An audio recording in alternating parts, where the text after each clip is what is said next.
Hello, guitar friends. It's rainy here in Dartmouth, Nova Scotia, but that's not dampening my spirits. I'm Ned Milburn. I build and repair guitars. This is another one of the videos. It'll be a short video in my series doing a refret for a Yamaha guitar. And here's a fret.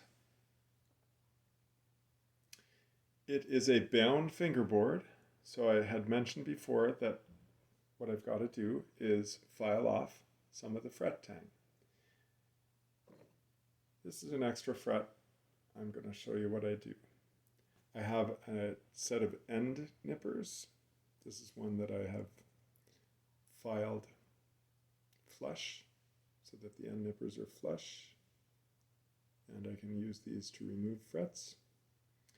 But I can also use these to grab the fret tang.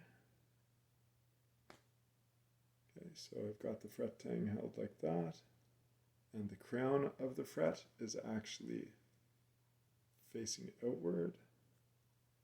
I'm going to hold this, whoopsie, I'll pull it back a bit. Okay, you notice I have just a little bit, a couple millimeters protruding, and I'm going to try and set my vise here. It's going to be very awkward for me to do this and show you with the video, but maybe I'll try and change.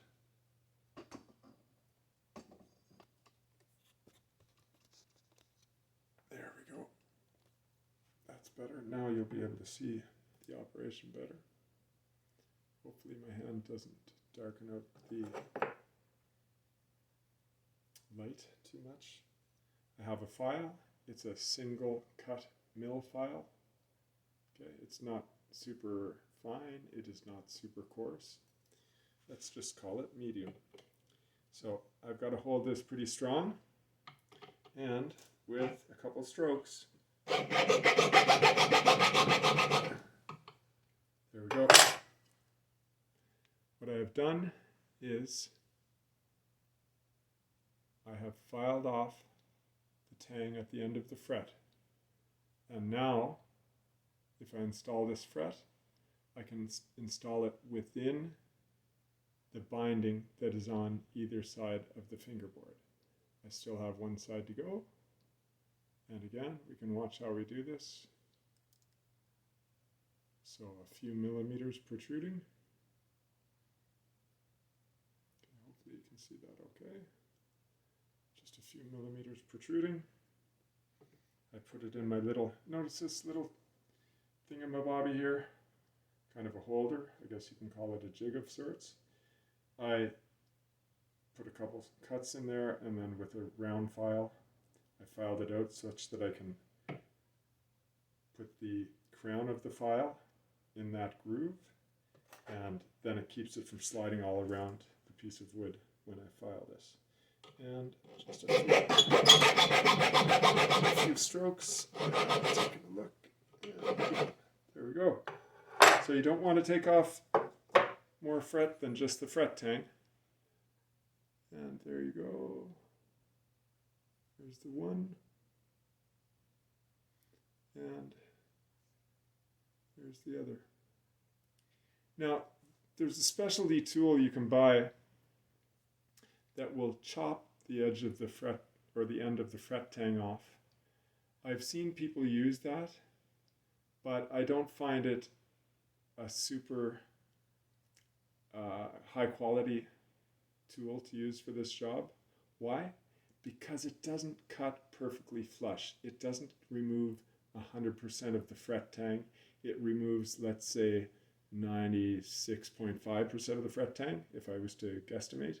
So we've still got a little bit of the fret tang there, which means when I take this fret and hammer it into the fingerboard slot,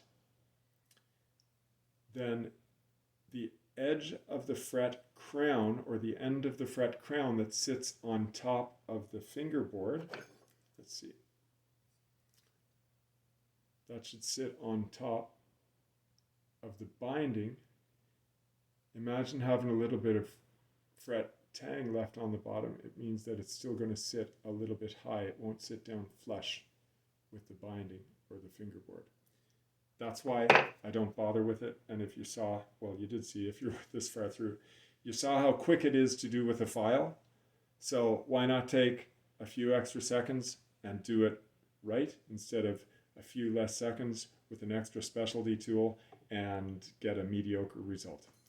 That's all for today. I'll be giving you some more updates on this fret work as I move to the next steps. Now I have 21 frets, I believe, that I've got to do for this guitar. So there we go. We'll see you on the next video. Don't forget to like and subscribe. If you subscribe, then you'll get notified when I put up the next copies or the next continuation videos of this. Thank you.